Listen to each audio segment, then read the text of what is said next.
What we got today is a little 5-watt amp that was handmade by a company up in Michigan called D-Lab Electronics.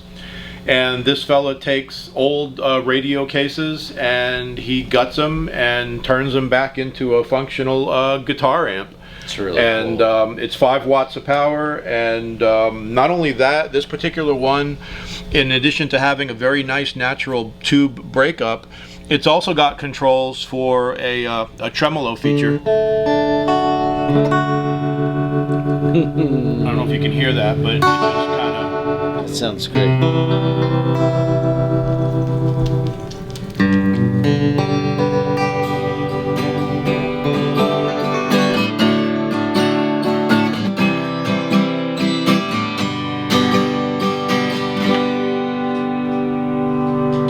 Or I can use a different pick. It's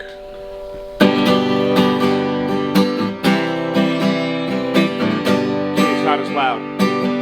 This pick is not as loud because it's got flex to it. This is a very, so if you listen,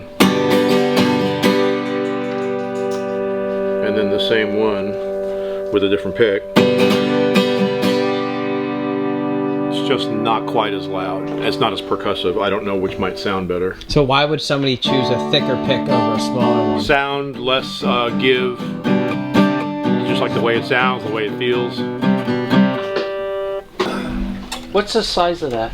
This is the 00. Beautiful. Yeah, it's a 00.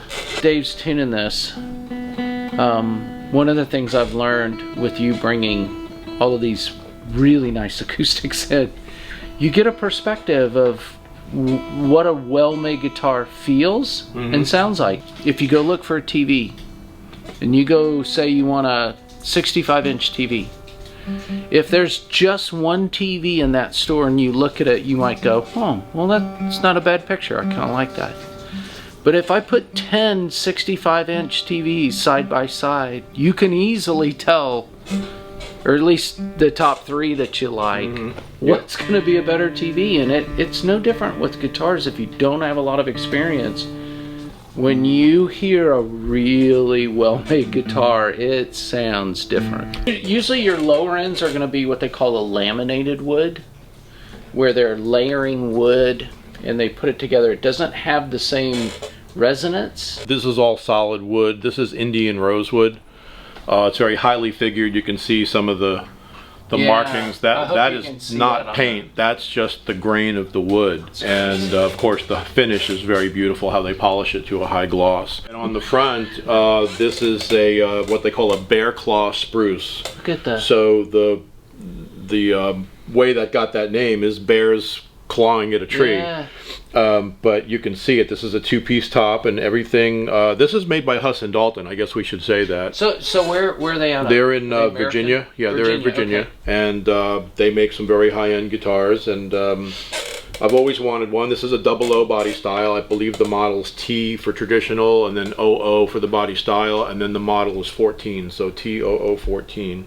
So how does it sound? Well, let's take a listen.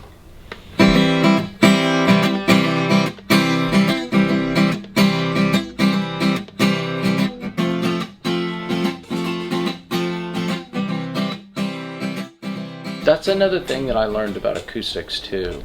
The older they get, if they're really well made, the better sounding they are. There's something that happens with the wood as it ages. Aha, we need a tuner.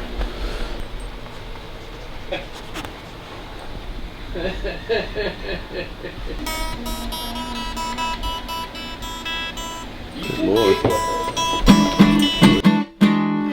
You could ride a horse with that. I'm telling you, that is something else.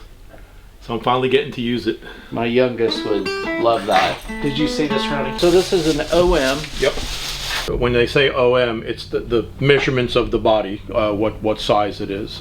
So an orchestra model, also thickness, that was come up in the 30s. They started making OMs in the 30s. I believe Martin is the one that invented that size. So now what's a little different about this guitar is this is a deep body. Not to be confused with an OM Grand. An OM Grand is going to be a larger body. This is not a larger OM, but it's a deeper OM. So Santa Cruz made the width of this guitar about 1/4 of an inch deeper than a regular OM. The back and sides are walnut. I never knew that they made guitars out of walnut trees, but that is solid walnut.